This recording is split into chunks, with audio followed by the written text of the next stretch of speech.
Good morning and welcome to the Heritage Foundation. I'm Olivia Enos, a policy analyst in the Asian Studies Center here, where I focus on human rights issues, and it is my pleasure to be hosting this program here today. Before we get started, I wanted to acknowledge we have a pretty incredible delegation of people, not only here up on stage, but also who are here in general to educate lawmakers in Washington and citizens here about what is going on in Hong Kong. So I wanted to acknowledge Margaret Ng, who is the veteran lawyer and legislator, Li Chengyang, who is a free trade union leader, Jeffrey No, who is the one of the main researchers for Dempsey, Stowe. I think you're also a PhD candidate at Georgetown, too, which we share in common. I'm not a PhD candidate, but I did go to Georgetown. And then also James Stowe, who is the longest-serving legislator. So it is really a pleasure to be here, to have so many of Hong Kong's heroes, both here on the stage, but also in the audience. Heritage has long followed Hong Kong. My colleague Walter Lohman has hosted Nathan Law and Joshua Wong, who, of course, many of you may be aware, he was recently re-imprisoned as of yesterday. Really just an alarming development, but Walter has hosted them here before to have them speak on these issues. And of course, annually, Heritage puts out its Index of Economic Freedom, where Hong Kong has historically ranked #1 for economic freedom. That ranking has been fairly consistent, but over the last several years, we've seen severe deteriorations, especially when it comes to civil liberties and particular areas of freedom in Hong Kong. And while it has held steady in terms of its ranking in the index, those civil liberties do appear to be declining. It's something that we're watching incredibly closely. I think when we look at not only perceived interference by Beijing and Hong Kong's judiciary to the abduction of the infamous Hong Kong bookseller Lam Wing-gay, to today's topic, the proposed extradition law, some are concerned that freedom in Hong Kong may be headed toward a longer-term decline. The extradition law poses an especially pernicious threat to freedom there because it would require Hong Kong to extradite people at Beijing's request, both Hong Kongers and potentially even the population of over 85,000 Americans who are living there as well. I think preserving rule of law, preserving economic freedom, preserving freedom in general is critical to the future of Hong Kong, and that's why I'm really excited to host this program today.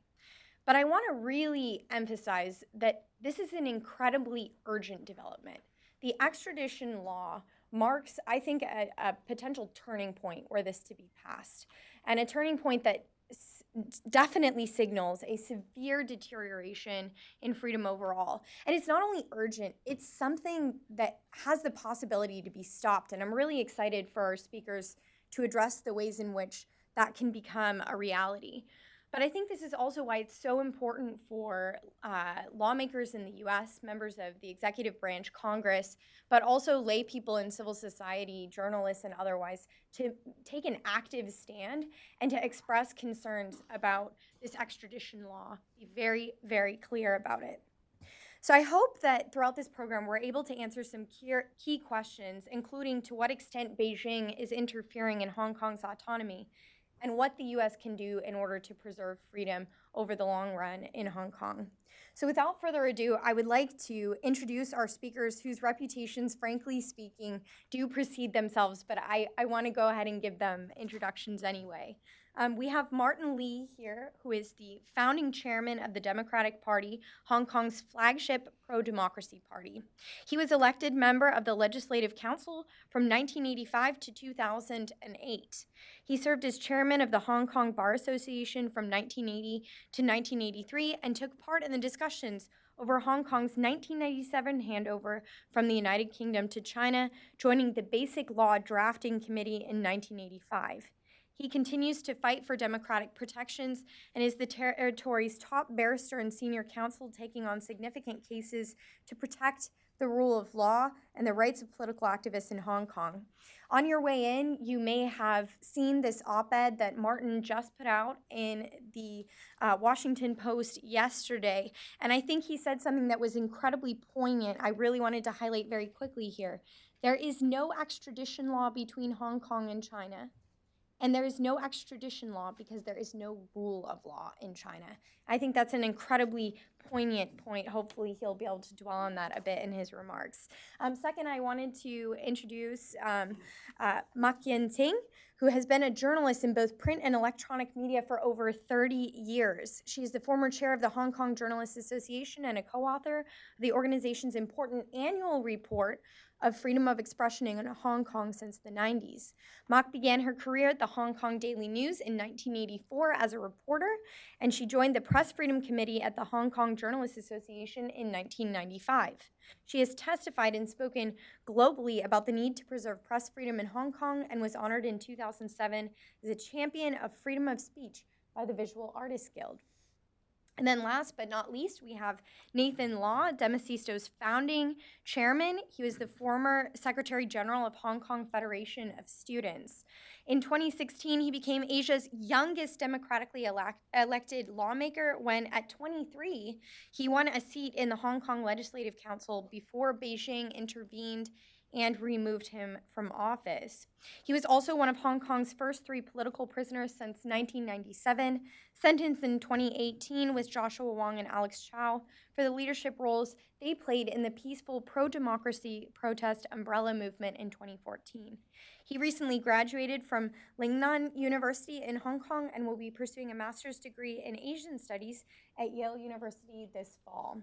And without further ado, please join me in welcoming all of our speakers.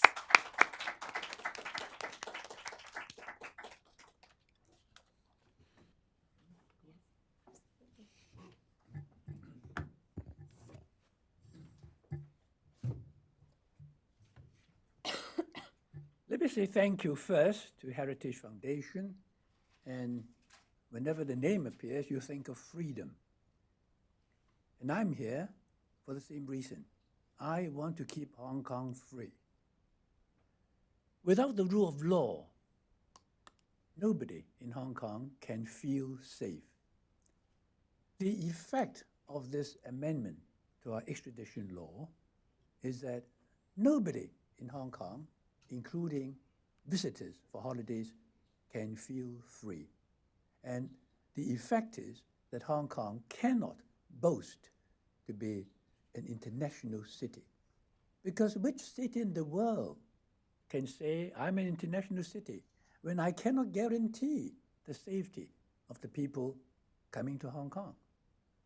How can there be any economic freedom or any sort of freedom when you are liable to be arrested and siphoned off to China upon an application from the Chinese authorities based on a very simple evidence we call prima facie evidence, which would be in the form of an affidavit or even just a witness statement.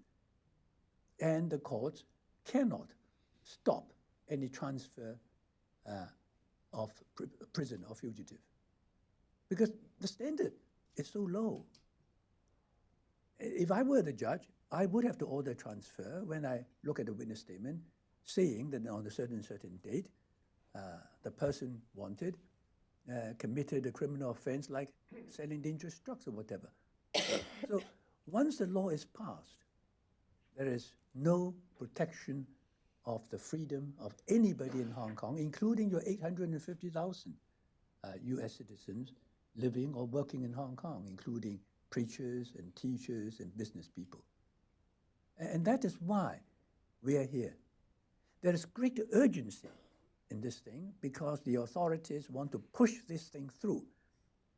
For many years now, both before and after the handing over of Hong Kong back to China in 1997, there was no, and there is still no, any arrangement between mainland China and Hong Kong for the transfer of prisoners from one territory to another. I was a drafting member of the Basic Law, drafting committee member of the Basic Law, and we looked into this, and it was not there because even the Chinese mainland drafters agreed that their legal system and judicial system is not up to international standards. That is why Hong Kong and mainland China never had and still doesn't have any proper arrangement for the transfer of fugitive offenders. And yet, Hong Kong was permitted by Beijing to enter into extradition arrangements with countries like the USA, Canada, Britain, and so on. Whereas China, the mother country, has no such arrangements, because all these countries, and including the leaders of China, acknowledge that their legal and judicial systems are not up to international standard. So we were hoping that China would improve so that the rest of the world would be happy to enter into such arrangements with China. But no, things have not improved. We all know that. Once anybody is transferred back to China, he or she is liable to make confessions before a TV camera. So this is now great urgency because our legislature is completely dominated by pro-Beijing legislators, and they have threatened to pass this bill into law within 1 or 2 weeks. And even the government's target is early July at the latest. Now, we in Hong Kong will continue to fight, of course. We'll go back and we'll all continue to fight. But unless we have international community support, our government will just ignore us. And this bill will become law, in which case Hong Kong can no longer be free. And so I'm very happy that we have been invited by Heritage Foundation to come here to talk about freedom. But remember, it is urgent. Let us work together and keep Hong Kong free. Thank you.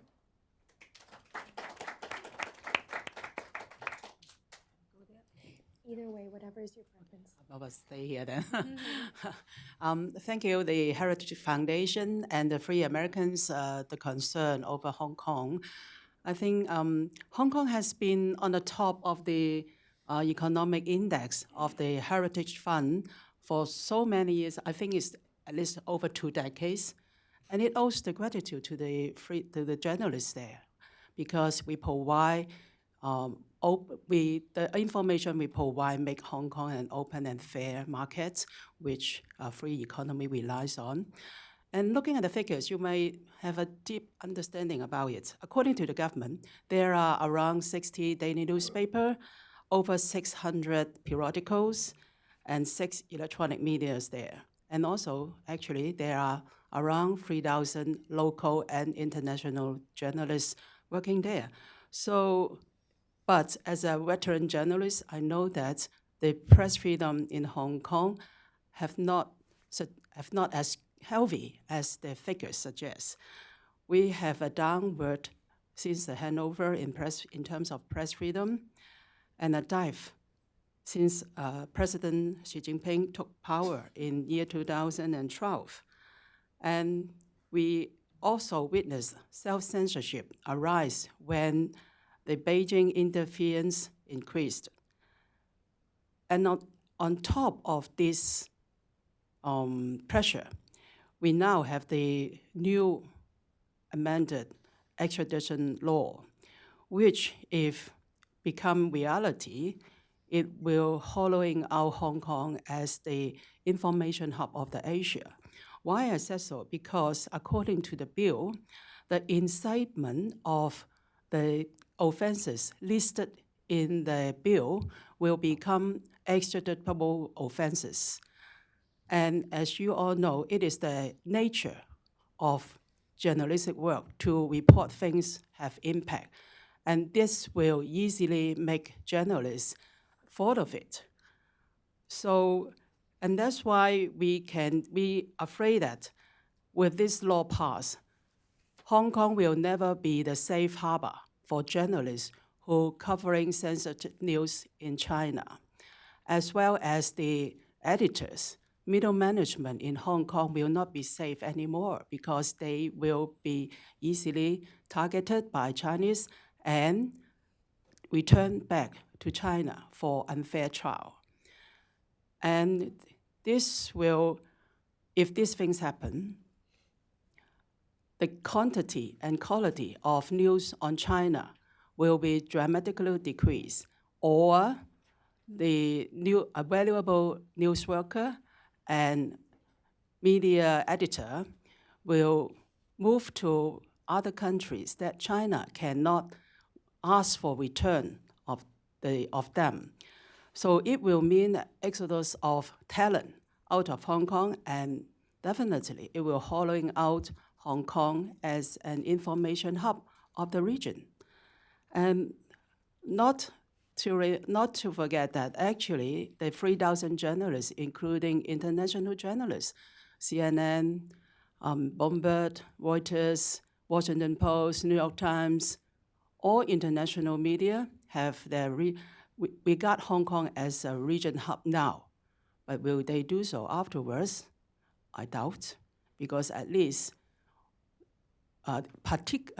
individual foreign media outlets had told me that they are considering moving their top management or senior journalists to other places if the bill passes. So my guess is not horror, it's genuine. So we are here to ask Americans to help the journalists who contribute to form up the free market, the free economy. Thanks.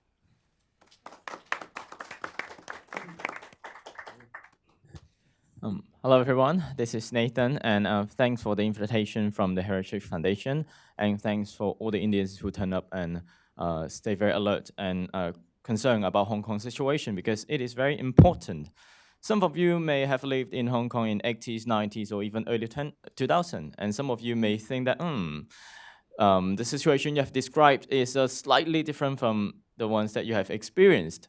But I think it is important to say that the encroachment on our liberty has been in a very drastic fashion in the past 5 years since the Umbrella Movement, the largest protest in Hong Kong in history, because the Beijing government is much tougher hand in Hong Kong, and for a younger generation, we've experienced a lot of suppression. For me, myself, as an example, it vividly demonstrate how they get tighten control and erode our liberty.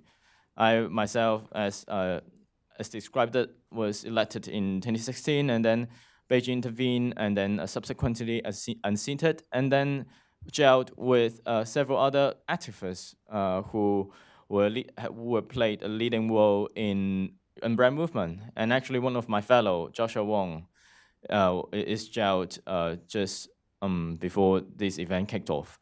So we are in a very drastic situation.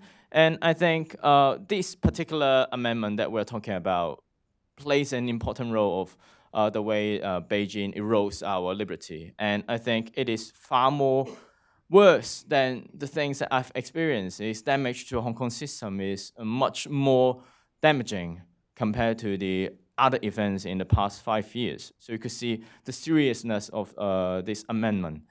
Hong Kong has always been the forefront of the clash of freedom and authoritarian values. And it has this symbolic meaning to the world. It is the only free place in Chinese soil that we enjoy certain freedom. And it is very important for us to remind ourselves the victory of the liberal values in Hong Kong is actually very symbolic and very important, especially in the times that we consider now is a retreat of democracy and a revival of authoritarianism. So it is not only Hong Kong's issue, it's an international issue, and everyone who cares about democratic values should take a look at this place. And it is not only about values, it's about interest. With a pervasive US interest in Hong Kong, more than 85,000 citizens and tons of business community in Hong Kong operating, and we invite business, and the international community has a say on the situation in Hong Kong because it relates to their business interests. For US, and it has US policy, Hong Kong US Policy Act, which allows US to treat Hong Kong as a separate custom area, and it gives a specific position to US to voice out, to say that if you want us to treat you separately, so you have demonstrated that you have sufficient degree of autonomy in order to do so. So obviously, the situation in Hong Kong is completely different from the times the act was about to set up. So I think we've got a very strategic position to talk about the situation in Hong Kong in the international level and in the US politics. So for now, I think Martin and Mark have just mentioned, we're in a situation that it is an urgent issue because the government could pass it within 2 weeks or at most in 1 month's time because they are dominating the legislation. They could bypass all the routes that we used to have to have a bills committee scrutinize the bill on behalf of people. They can bypass all that and get it done within one single general meeting. So the thing now is urgent, but I think we have the chance to overcome it, to really overturn the whole issue because it is the things that we care and we concern. And the people in Hong Kong are fighting very hard to oppose that. We have had 130,000 people marching down to the street just a couple of weeks ago, and we've got enormous support in the civic society in terms of petition and statements, and we need international attention and support in order for us to get a better leverage in this battle with to the Beijing government. So I think, for this trip, we've been raising awareness, and people in US politics are very concerned about this, especially those who are already very concerned about China issue. And I think we need to have a stronger coalition. We need some more support in terms of showing stronger stance and really sending a message to the Beijing government that Hong Kong is a free place that guarantee a business prosperity and affluence, and we should not destroy it because of the political willingness of Beijing government. So I think if we work shoulder by shoulder, then we could definitely have some breakthrough in this situation. And I think we have to do it promptly, timely, because it is a very urgent scale. Great. Well, I wanted to underscore the urgency of this. I mean, we've heard this in a multi-generational panel here. Everyone underscoring the fact that literally within, potentially even a week's time to at the latest July, this law could be passed and freedom in Hong Kong severely, severely undermined. So with that in mind, I will take the moderator's privilege and ask the first question, but be preparing your questions in the meantime.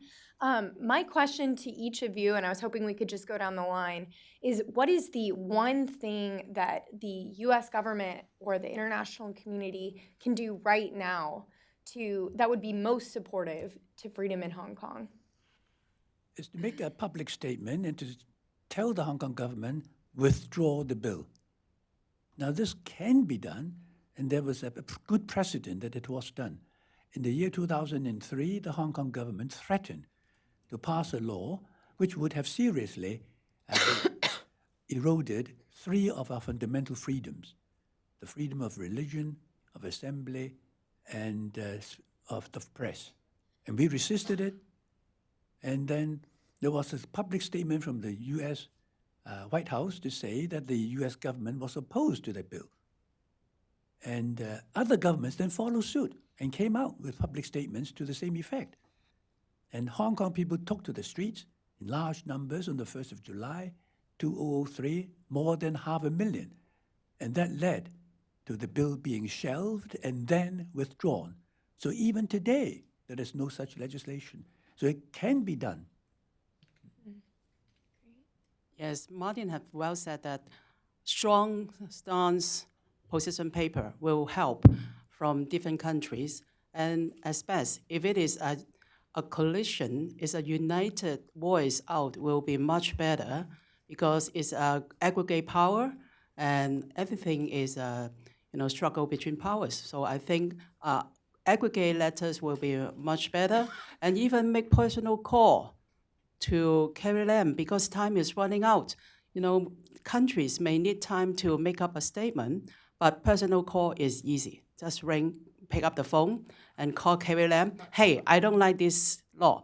Please, I don't like this bad bills, take it back. And I think that's most easy way. Yes, I think we are all thinking very strategically because it is a bill that may be going to pass in the legislature. So we have to get most of the legislature on board in order to stop it. So I think the pro-business camp in Hong Kong is actually terrified because when the bill is passed, if they have any business conflict in mainland China and the mainland officials is going to file a prosecution, their money is frozen in Hong Kong. And they were being transferred to have trial in mainland China, which you may have a verdict without your legal representation. So these are extremely frightening towards our business community, but they're not to speak up because they have always have their political affiliation and loyalty to the Beijing government, and they are very afraid of any types of political retaliation because of their stance to the bill.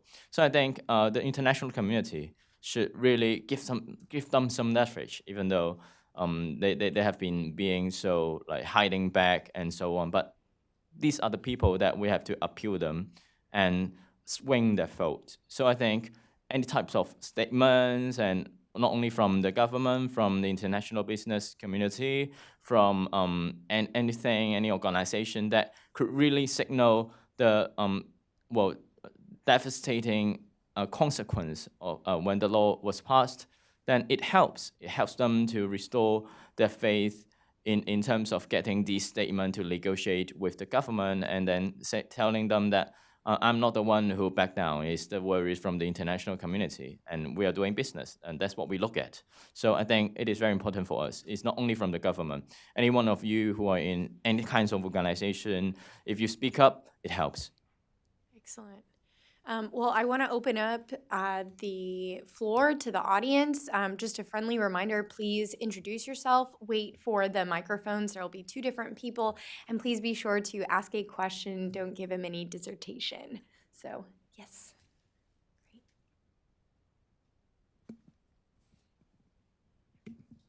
Tom Kellogg, Georgetown Law School. I'm glad that Georgetown is so well represented here today.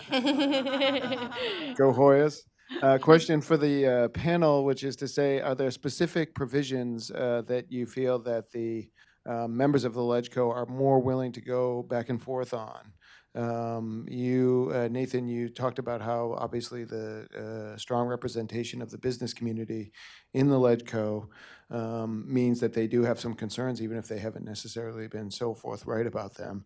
Are there specific sort of points, even if we can't defeat the bill as a whole, which obviously would be the best outcome, maybe trying to push on specific provisions might be helpful?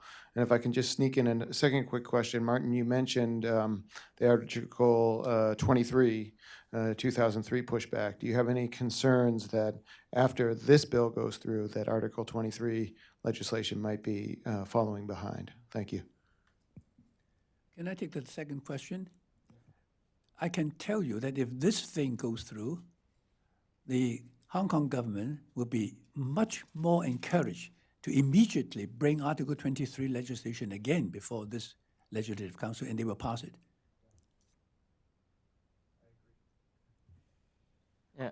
For the first question, can you say that again? Can you repeat the first question? Sure. Just the question of specific provisions in the bill that you feel are most likely that members of the LegCo might be willing to push back on. If it's not possible to defeat the bill as a whole, maybe we can start to be pushing on specific provisions. Well, I think that is the difficulties that we have, because the most detrimental factor of the whole bill is that they can transfer any one of us to have trial in mainland China under any premises or any so-called protections or any assumptions that they may have that they claim that they could protect us is not feasible and it's not workable. So the only way through is to retreat the bill and then guarantee our safety, and no Hong Kong people will be extradited to mainland China. I will tell you, it's not the one particular article that the LegCo will let go. But I tell you, only one clause remain in the bill will jeopardize all interests of all walks of life in Hong Kong. That is the last article, the aiding, abetting, and inciting of crimes listed in the bills. That means teachers and pitchers, lawyers and accountants, journalists, all representatives in Hong Kong or in America helping people in China to fight for the suppression will be targeted easily, especially the incitement. According to the instruction from the High Court in mainland China, your words on your personal social media forwarded 5,000 times, enough to be categorized as serious crime. So you can imagine, I think everyone in America or in Hong Kong can easily fall full of it. So only one crime remains that will make you very dangerous, not least to say China is notorious to trump up offenses, to make you in jail, to get their own gain, or to stop media from reporting. Well, let me have a word too on this one. Don't be involved, don't be bogged down by looking at specific offenses. Now, the business sector got worried, and the Hong Kong government immediately reduced nine offenses on the list, which had to do with commercial contracts and so on. But the business people fear most is corruption. I mean, if you do business in China, how can you continue to do business successfully without paying bribes? Because they can't control their officials from receiving bribes and asking for bribes. But even if they exclude that too, even they exclude everything except murder, they can trump up a charge that you had conspired to murder somebody. Now, conspiracy to murder, you don't have to produce even the body, you know, an agreement to murder somebody, which didn't come through. You are still guilty of the agreement to murder. So it's no use. Just get rid of it, withdraw it. Yeah. Yes, Margaret? Can I make a simple supplement? Oh, here. Yeah, wait for the mic. A simple supplement. There is only one main clause in this new bill, and that is to give the chief executive the power to agree with Beijing to extradite anybody into the mainland.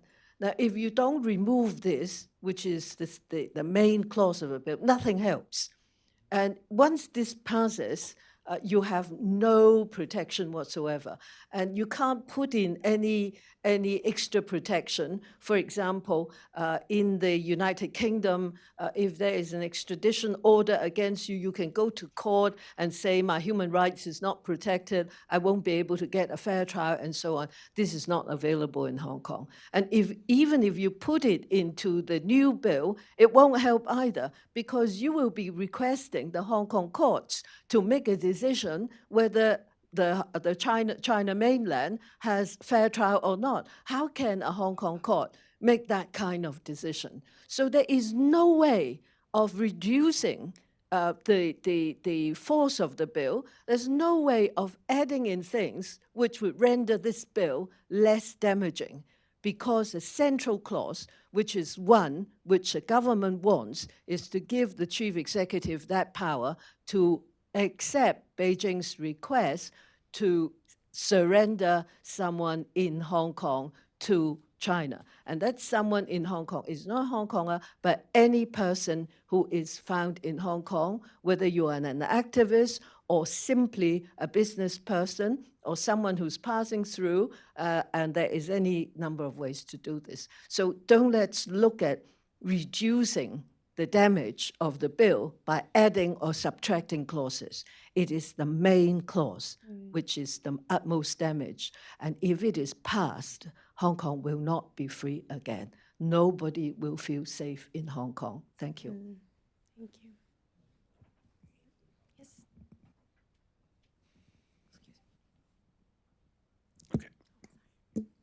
Thank you. I'm Tom Reckford with the Foreign Policy Discussion Group.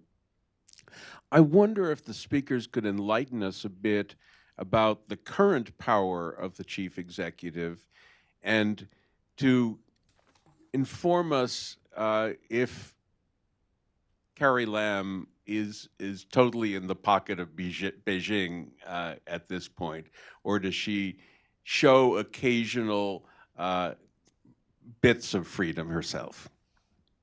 Well, even if she has shown bits of freedoms before, she hasn't shown it on this one. And I have to say that the general feeling in Hong Kong is that she is a proxy of Beijing. That was the word used by the U.S. Consul General in Hong Kong. I would use the word puppet. But to be fair, anybody occupying the post of chief executive is in great difficulty without democratic elections. If the chief executive is democratically elected by the people, then she will say, I'm accountable to the people. But if she is chosen by Beijing, as every one of them has been so far, he or she has to be beholden to Beijing in order to get the continued blessing to get a second term. So that is a problem. You can't serve two masters, Beijing and Hong Kong people.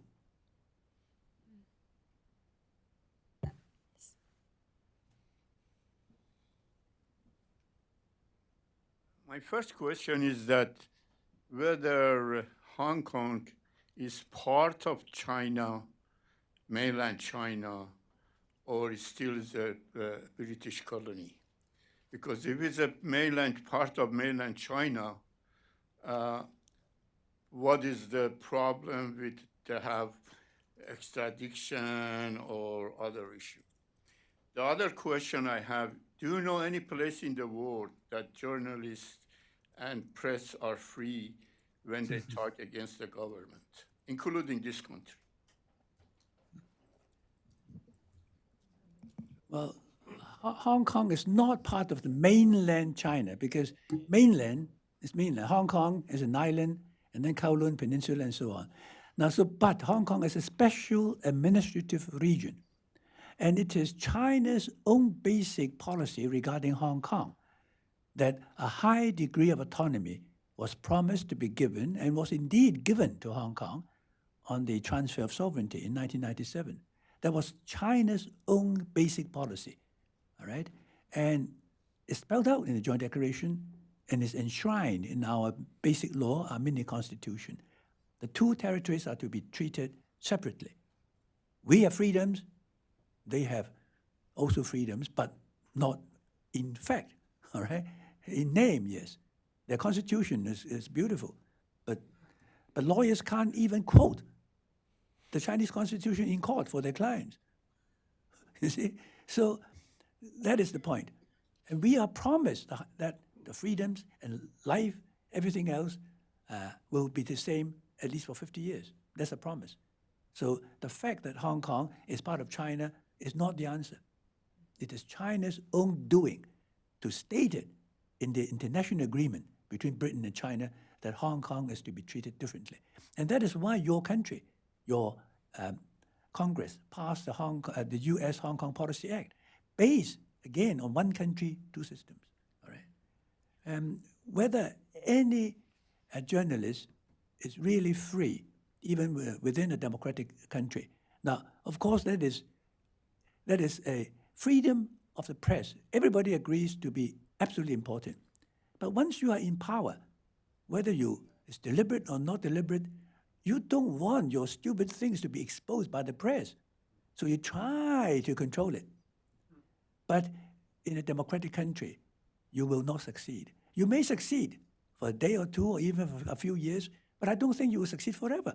I mean, that's the advantage of having democracy. So every few years, the public will go to the polls and they decide whether to keep you there or not. Right? And if you can persuade them, fine.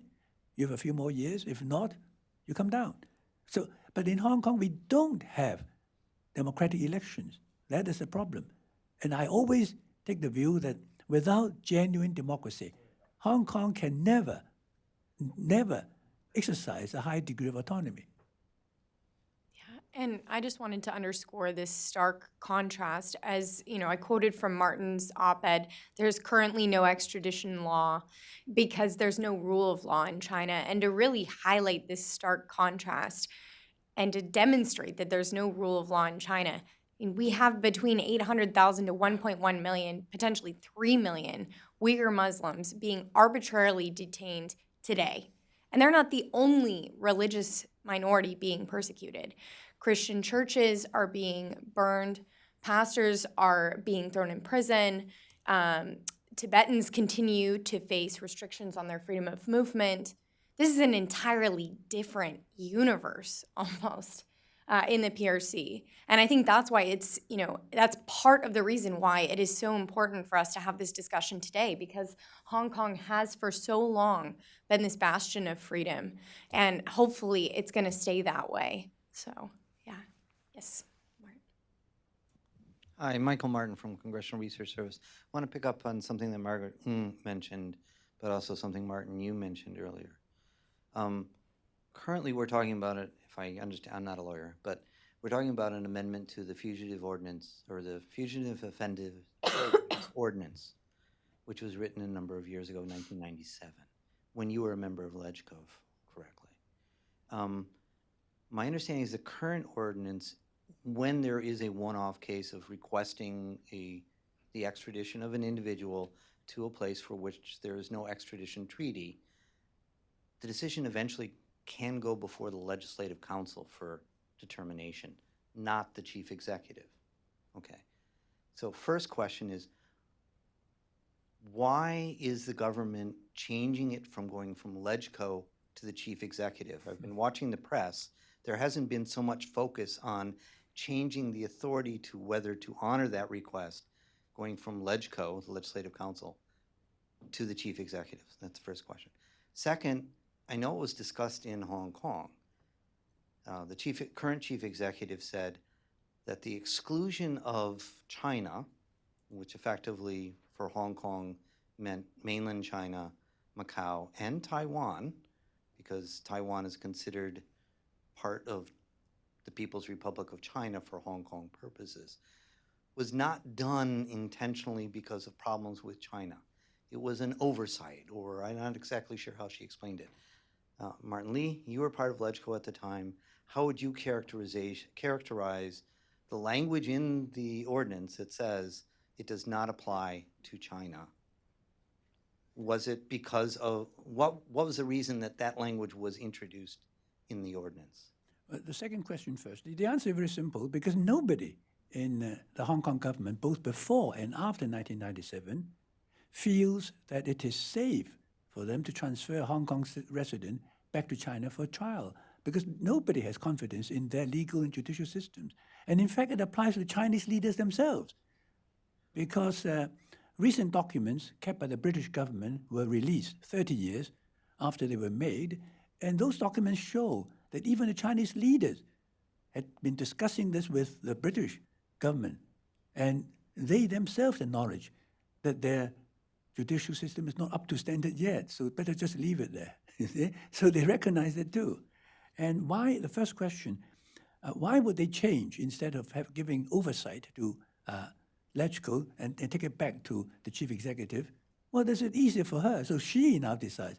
In fact, Beijing controls our legislature because the majority of them are beholden to them. But they don't even want discussion there, because then once you have discussion, things come out to the open, all right? And there is embarrassment to the government. But if she alone decides, who will know about it? Let me supplement a bit. It is along the line of control. When you think over in the past, actually, the Hong Kong government trying to weaken the power of people that is represented as in the Legislative Council. In the, pan-Democrat legislator has been thrown out.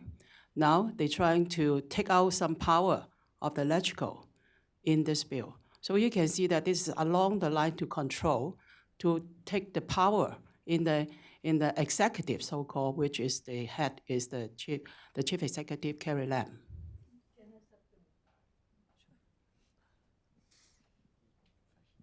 Margaret's been in charge of this sort of things throughout the years that she was in LegCo. This is unfinished business for me, because at that time they were dealing with this bill. First of all, the government in Hong Kong characterized the exclusion of the Hong Kong extraditing anybody into the mainland as a loophole. It was an oversight, but this is blatantly not an oversight, because we have record all over the place that it is a standing policy of the Foreign Office not to have extradition relations with any other government which does not have judicial system, penal system, and human rights record up to a certain level, the acceptable level.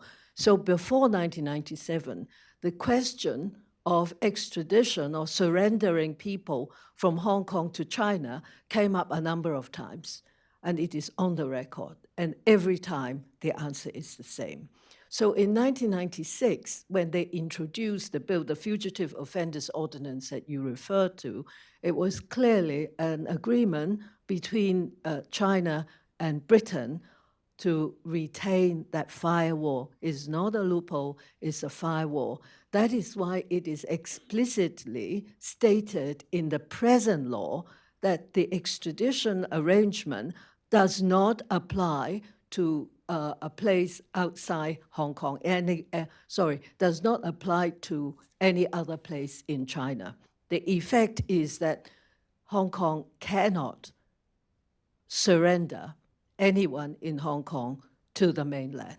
And this is because of the human rights condition. So there's no loophole. Now they try to pretend that it's an oversight. It's blatantly not an oversight.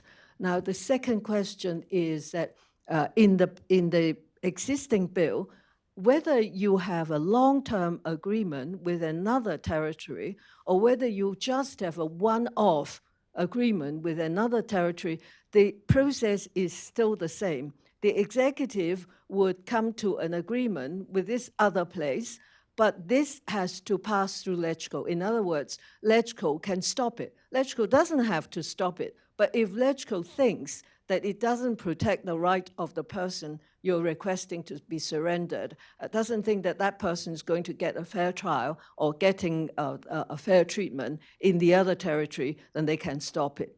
So what the present government wants to do is to remove this LegCo oversight. The result of it is that now the chief executive can form an agreement with someone we have no standing agreement with, basically the mainland of China, and the courts will have to look at whether the person can be committed. So it won't go through LegCo. Nobody would know about this. The pretext of a government is that there are certain extraditions which are so sensitive that if it goes through LegCo, then the person will be alarmed and the person will go away. But in fact, there are other ways of dealing with this. And in any event, if this person's human rights are not protected, Hong Kong has no business to surrender that person, because we have obligations under the International Human Rights Covenant that Hong Kong cannot send a person into a territory where his human rights are going to be violated or may be violated.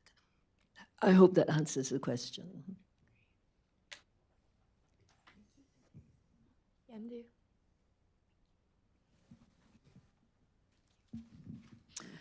Thank you, everyone. I'm Minky Worden from Human Rights Watch. And I wanted to ask about the role of the business community.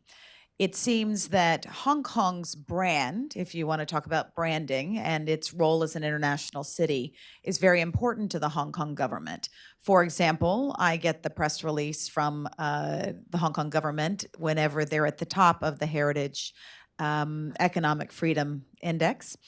And I was very interested to see that the American Chamber of Commerce made an important and almost unprecedented request for the bill to be withdrawn.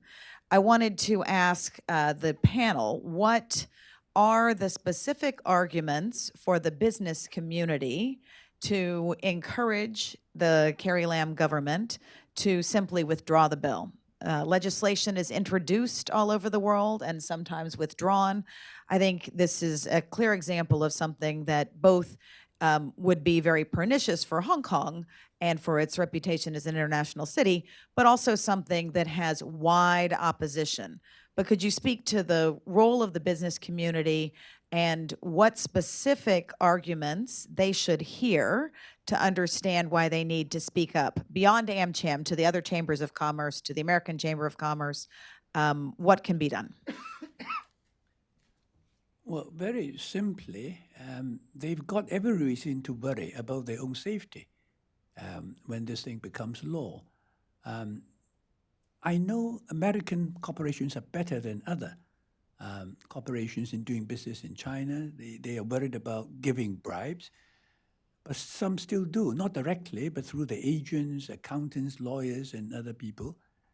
And that means you are vulnerable once you set foot in Hong Kong after the passage of the bill.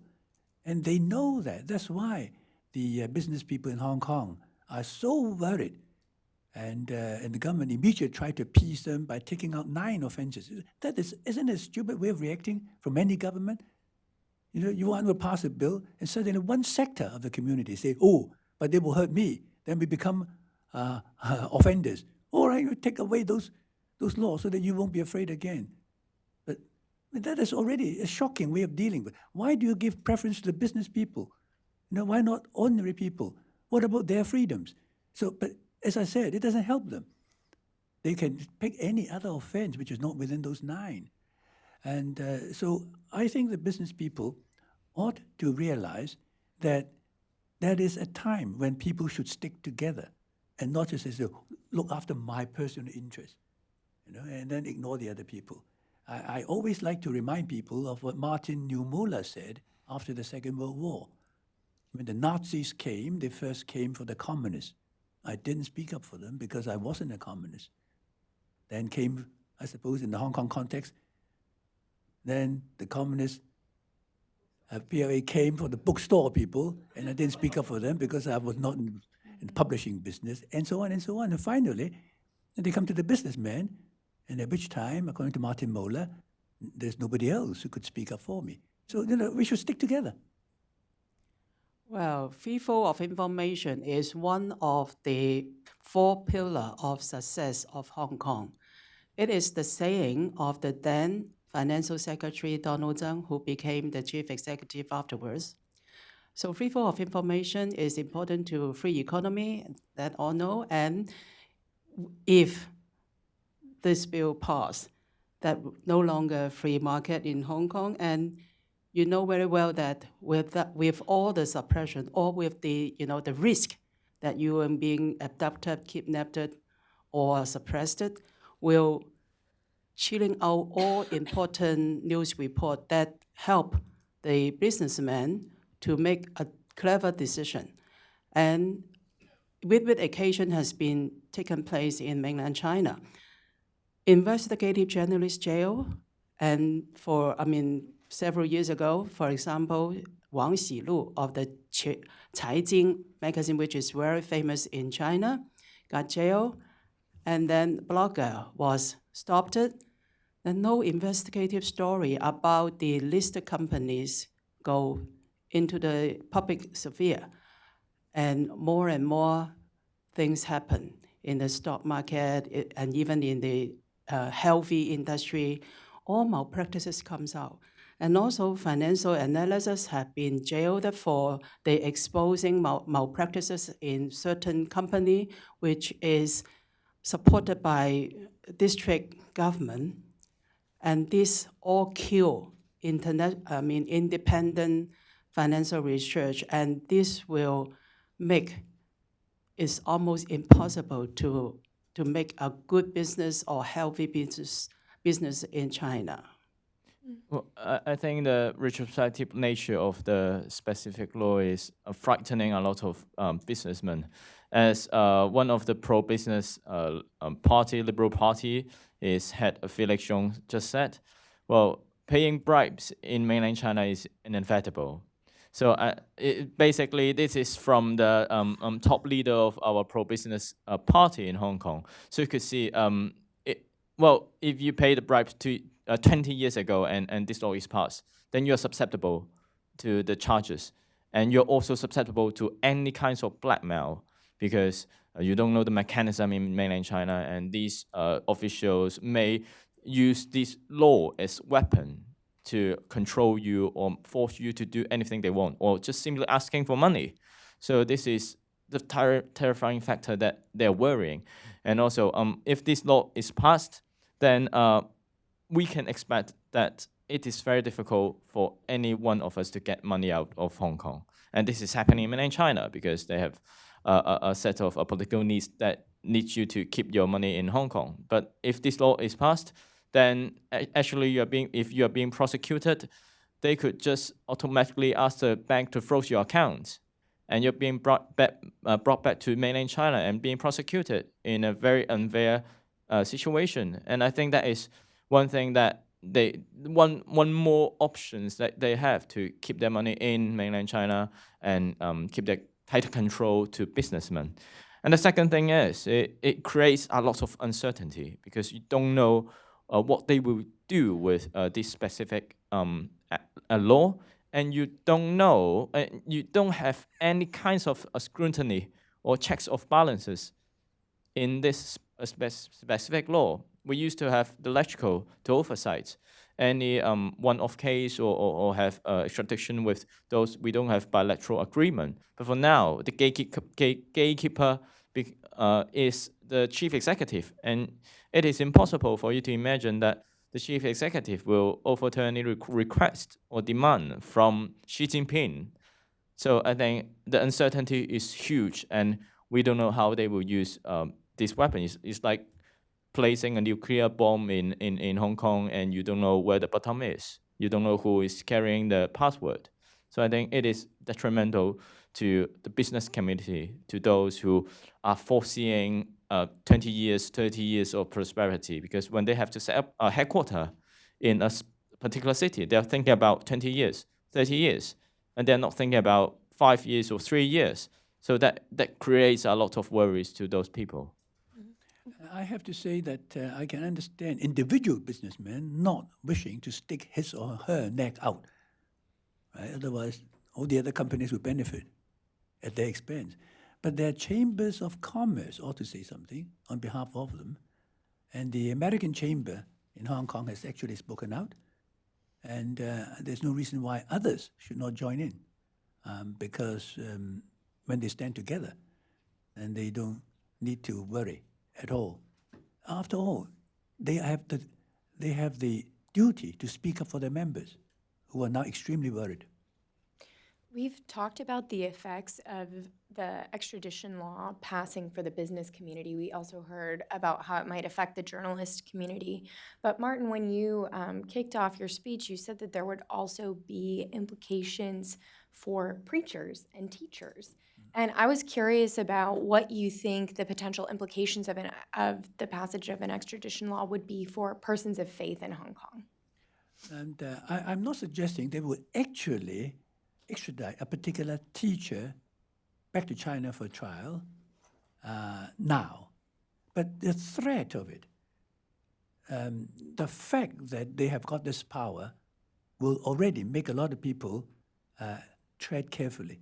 Now, there are teachers who are still teaching the students properly and, for example, explain to them what happened on the 4th of June, 1989. Now, if Beijing doesn't like this particular type of teaching and the subject matter, they could actually have a quiet word with him, right? Hey, be careful. Mm-hmm. And this would immediately stop. And so the consequences are beyond your imagination if this thing is there. And religious, of course, religious freedom.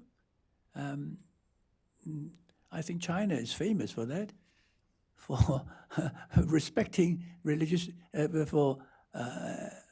freedom. They take down crosses from churches. They replace the portraits of Jesus by the portraits of Xi Jinping. You know, and I understand that in some places they actually remove the first commandment, which is, I'm the Lord thy God, thou shalt not have strange gods before me. That is gone. I mean, it's crazy. Of course they would do these things. And the fear is enough.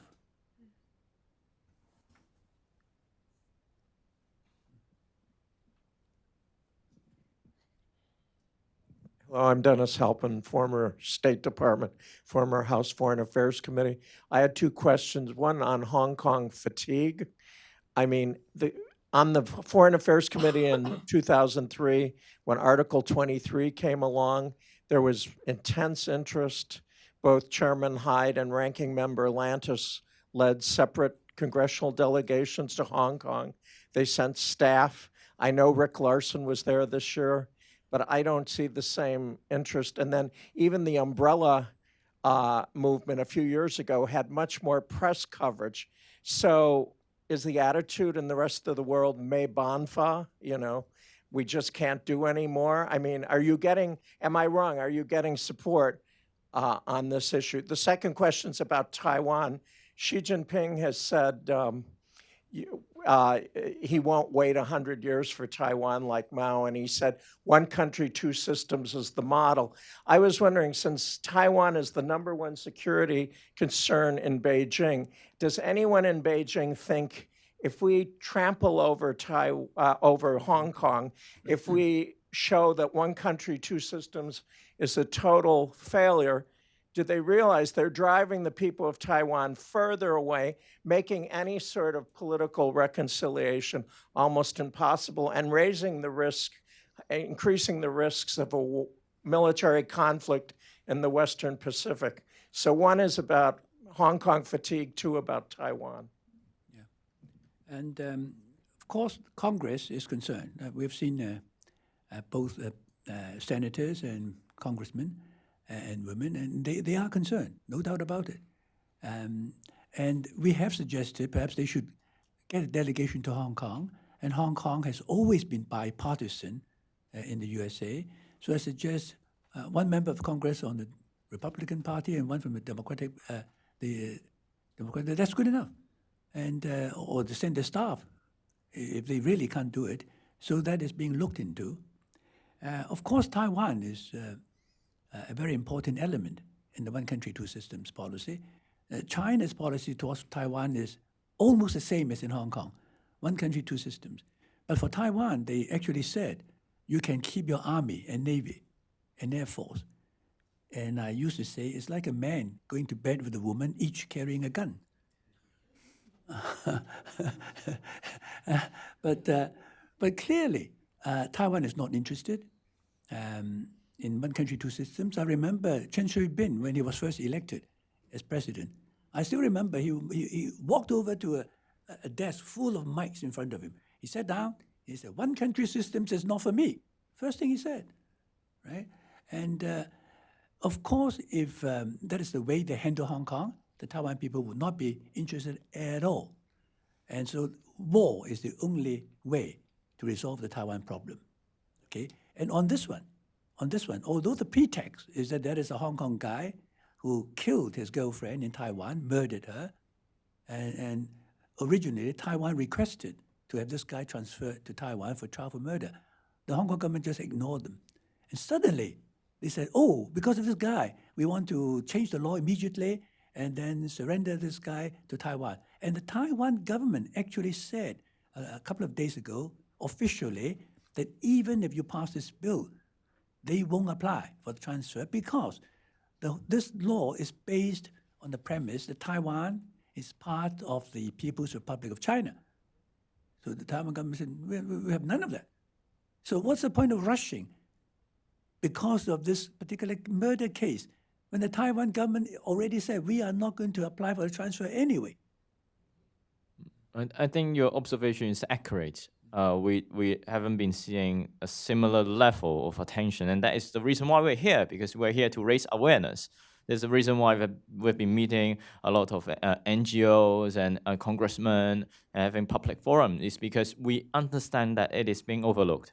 The damage of this act is being underestimated, and the government is doing such in a heights fashion, and that is exactly in the intention to let everybody overlook such bill, and we're not allowed this to be happened. So I think it is important for us to come here and to talk about the danger of that bill, and we definitely hope that the same degree of reaction from DC and from the White House could re-happen, just like the ones in 2003 when we are collectively thinking that this particular bill, well, somehow is far more dangerous than the Article 23. So at least we need similar reaction from that. So that is the reason why we're here. We're all around the world. Margaret just been to London, and Anson Chen is in Germany now, and we're spreading the message, doing all these raising awareness campaign. And for the Taiwan, I think Hong Kong has been a terrible example of one country, two system. We all know that. There is only one country and no two system. And we are like stepping into one country, 1.5 system, 1.4, you count the math, and there's no much time left. So I think for Taiwan, even though the bluest, the most conservative, they're not agreeing one country, two system. Only those who are rep background and funded by Chinese money would do this advocacy. But the most conservative local politician, when they speak about one country, two system, their supporters, when they have to throw eggs to them. So I think it is quite clear that it is not feasible. And if there's any military conflict, that must be the responsibility of Xi Jinping with his ruthless idea and actions. I've noted that we are not saying that American or the world is ignorant about the Hong Kong issues, but it is the method that the Hong Kong government deliberately making it. They push the bill in a very hasty way. Remember, they only take 20 days for public consultation, so-called, and then table the bill to the legislature in April, and they would like to have it passed by July, early July, which means only 5 months. You remember very well that in year 2003, about the enactment of the Article 23, it takes a year. So that the government actually trying to make the bill pass, not unknown to the people. So, and now we have a very urgent manner because actually I just got some information from Hong Kong that the legislature is going to have in-house tomorrow, and they will decide whether they will bypass the Bills Committee, that is, not to discuss in the Bills Committee stage, and take the bill directly to the whole meeting, to the full meeting. And if that resolution was passed, the earliest day will be 5th of June. Wow. So you can imagine they have a day in mind and make it more shorter and shorter so that the world have no time to react, to reject. James, you better take a next plane home. James is fully aware of this. Yeah, you know it. Yeah. Ellen, did I see you had a question? Yeah. Hi, I'm Ellen Bork, and I'm at the Project 2049 Institute. This is a slight development of Dennis's question, which is, I think American policymakers tend to see certain issues as complicating relations with Beijing, and they therefore get short shrift. How would you tell Secretary of State Pompeo or National Security Advisor Bolton that taking a good position on this issue actually strengthens their posture towards Beijing and adds to America's interests and empowers us to have better results across the board with Beijing? Yes. Once you enter into discussion or dialogue for a lot of things, trade war, we call it, ultimately, I suppose, if there is agreement, there will be peace. And there must be agreements of sorts.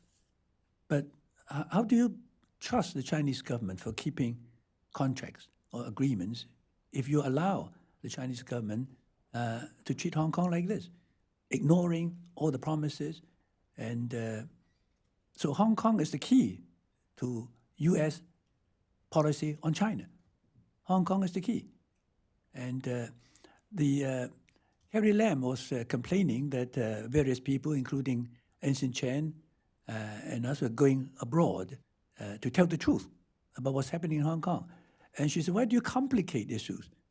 Now, but if that is complicating issues, she is complicating issues by introducing this bill, right?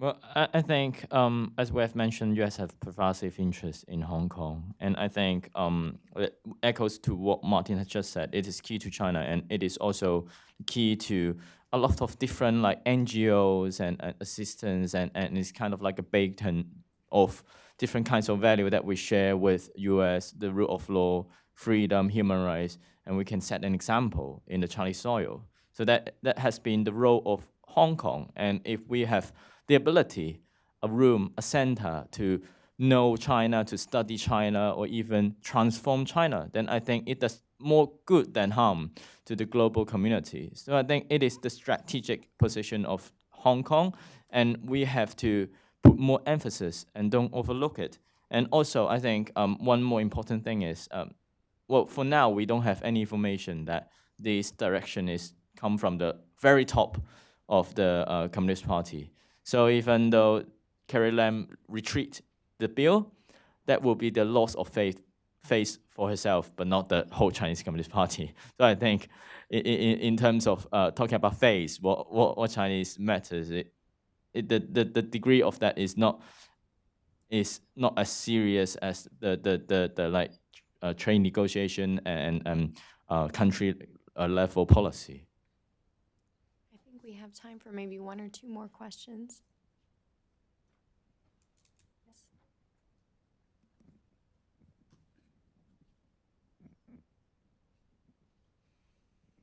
I want to ask, Nathan, since you're here, I'm just very curious that we're coming up on the 5th anniversary of the umbrella movement.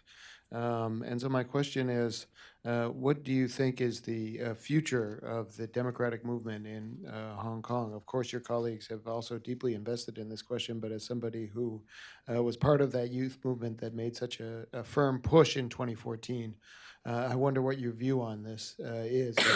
Joshua Wong in prison, with Jeffrey here in D.C., yourself going to New Haven. There does seem to be a little bit of scattering there, quite naturally, because of course you may not have the educational opportunities in Hong Kong that you can get here in the U.S. But still, where do you think things will go for here? What is the potential for further progress in the years to come?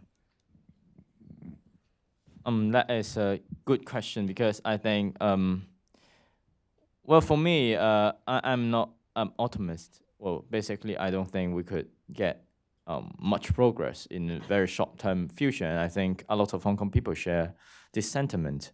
But I think as an activist, we still carry hope, and losing hope is vital for us, because it means that we could just go back to our life being cynical and being taking care of joyful events and so on. So I think we still have to hang on, because we've got hope, and we've got a lot of people suffering, our colleagues, our friends who are being locked in jail. Joshua just locked in jail, and a friend of mine locked in 6 or 7 years, and a lot of professors and legal scholars being locked in jail more than a year. So these are unprecedented.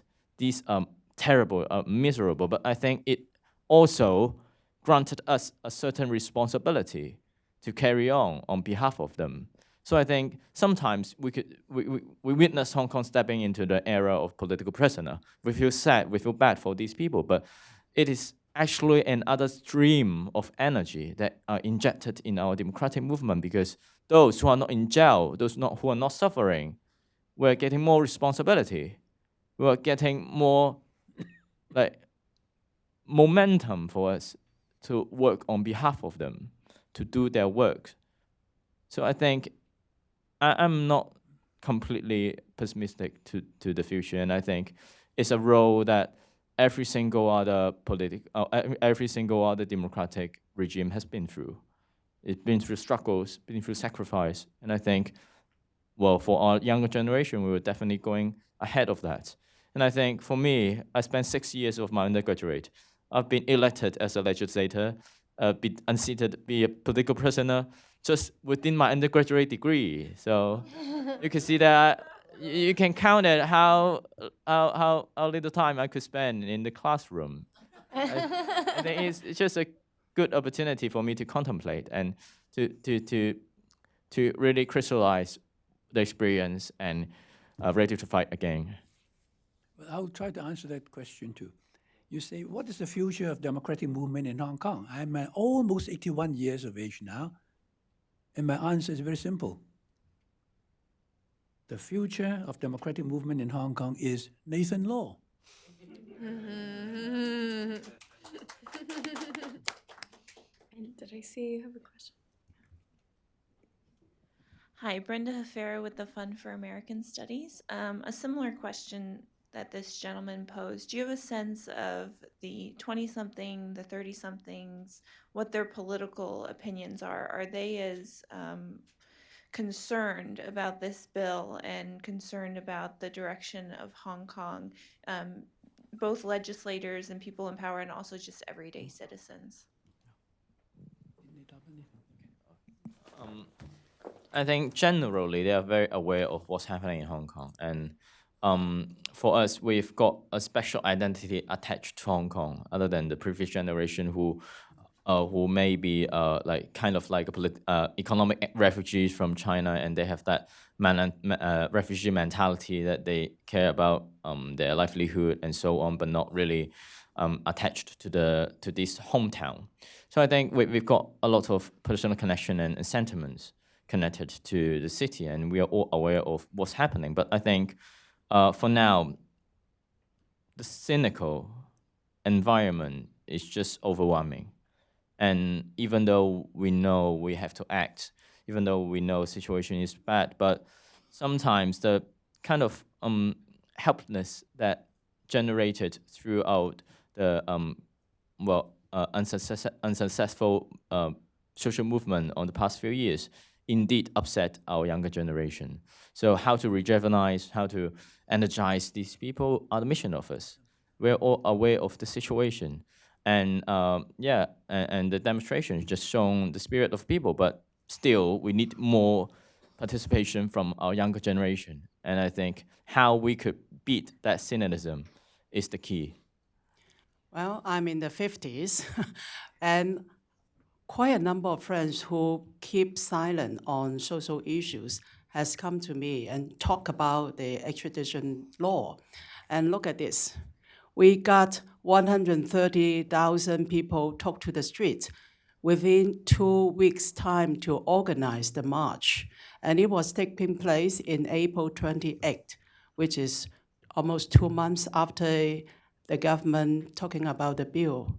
So you can imagine the Hong Kong people do aware of this, and they do afraid of it, and also angry about it. How come the chief executive introduced a bill that will sell out Hong Kong, that will damage Hong Kong as an international city, destroying the Hong Kong brand? So they marched to the street, and I note that the activists, they will organize more march after we going back to Hong Kong, definitely before the passage of the bill. Well, of course, the police figures were only 20,000. So that means there were 110,000 policemen in plain clothes in the streets. Before we started, a gentleman walked up to me and said, "Mr. Lee, please continue with your good fight." I said, "Yes, of course. They are doing the bad fight." You know, we are fighting for a good cause, and our opponents are fighting it for their own reasons, selfish reasons, because they pay a lot of money, I suppose. Or many of them are actually put in very advantageous position, where they are in the position to earn a lot of money by being patriotic to China. All right? Whereas we have never gained financially by fighting our causes. But ultimately, how can we lose? Does the world know of any dictator who lasts forever? So, and the way I look at it, democracy have ups and downs. The pendulum sways this way and that way, all right? But ultimately, which man, which country can stop the tide of democracy? So to my mind, it's very clear. China will finally be democratic. I don't know how long it takes, right? But ultimately, China will get there. And even if China is the last country to get there, democracy will still reach China. So how can we lose? And of course, young people would like to see it earlier, but they are now prepared to fight on. That's the important thing. I never thought it would be easy. It would be easy, I won't bother to fight. I mean, how can you expect it to be easy to get democracy from communist China? Okay? But the more difficult it is, the greater the victory at the end of the day. And I fight to win. And I'm sure democracy will come to Hong Kong and come to China. Well, it is clear from this panel that time is of the essence, and with a coalition like this, I mean, seems like we definitely need to be, continuing to support them, elevating their voices, and it's going to require an international coalition of the willing, I think, to ultimately defend freedom in Hong Kong. If you've enjoyed this event today, perhaps you would consider coming back to Heritage on May 30th. My colleague Riley Walters is going to be hosting a program called The State of the Chinese Economy, which I'm sure will be of interest to many of you here. But before we conclude, would you please join me in thanking our incredible speakers?